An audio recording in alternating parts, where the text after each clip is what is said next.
Bayangkan, seorang anak kecil di kampung Muntilan, Jawa Tengah, ditinggal ibunya sejak kecil, hidup dalam kesederhanaan bersama sang nenek.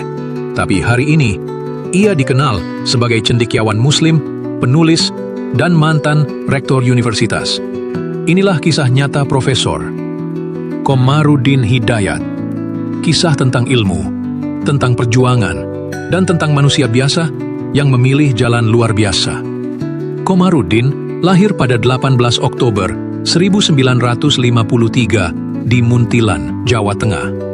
Kehilangan ibu di usia dini membuat hidupnya terasa sepi sejak kecil. Tapi Tuhan mengirimkan sosok pengganti yang luar biasa, sang nenek, Nyai Komariah. Perempuan tua yang arif, sederhana, dan penuh kasih sayang.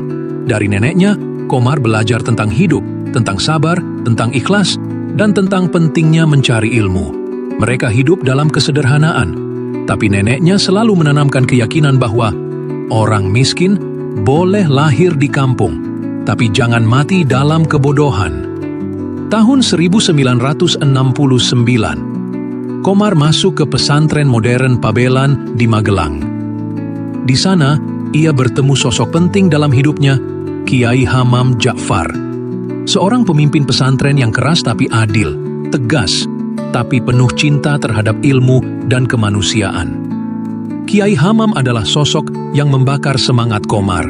Ia berkata, "Kita ini boleh miskin, tapi jangan pernah takut untuk berpikir besar." Kalimat itu menjadi bahan bakar Komar seumur hidupnya. Di pesantren itulah karakter Komar terbentuk, rajin membaca, aktif berdiskusi, dan selalu mempertanyakan makna hidup. Setelah lulus pesantren, Komar berangkat ke Jakarta. Usianya masih 18 tahun. Berbekal tekad dan doa dari kampung, ia mendaftar ke IAIN Syarif Hidayatullah Jakarta. Ia mengambil Fakultas Usuluddin. Di sana, ia semakin aktif menulis dan berdiskusi. Tak puas sampai sarjana, Komar mendapat beasiswa untuk studi lanjut ke luar negeri. Ia kuliah di Middle East Technical University di Ankara, Turki. Di sanalah ia menyelami filsafat Barat dan Islam secara mendalam. Ia menyelesaikan program doktoral di Harvard Seminary, Connecticut, Amerika, dan terus memperluas wawasan lintas budaya. Sekembalinya ke Indonesia, Komar mendedikasikan hidupnya pada dunia akademik. Ia menjadi dosen di UIN Jakarta, Universitas Gadjah Mada, Institut Bankir Indonesia. Ia juga aktif menulis di Kompas, Republika, dan berbagai jurnal pemikiran Islam. Tahun 2006, ia terpilih menjadi Rektor UIN Syarif Hidayatullah Jakarta. Hingga 2010, di tangannya, kampus ini tumbuh jadi Universitas Islam modern dan terbuka.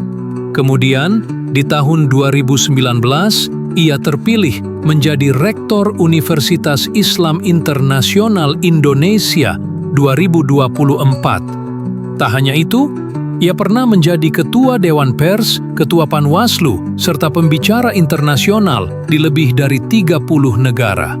Semua itu dimulai dari seorang anak kampung Muntilan. Suatu ketika Profesor Komar berkata, "Hidup itu seperti air, kalau menggenang, ia jadi sumber penyakit. Tapi kalau mengalir, ia membersihkan dan memberi kehidupan." Inilah Komarudin Hidayat, bukan orang yang dilahirkan dengan keistimewaan, tapi orang biasa yang menempuh jalan ilmu dan menjadikannya cahaya untuk banyak orang. Jika kamu sekarang sedang merasa kecil, tak punya apa-apa, ingatlah, Komar juga memulai dari titik itu. Tapi dengan ilmu dan ketekunan, dia menjadi inspirasi bagi negeri. Jangan menyerah, jangan berhenti belajar. Karena siapa tahu, kisah hidup kamu juga bisa menginspirasi jutaan orang. Jika kamu suka kisah nyata seperti ini, klik like, subscribe, dan aktifkan lonceng notifikasi. Kita akan hadirkan lebih banyak cerita hebat dari orang-orang luar biasa Indonesia. Sampai jumpa di video berikutnya.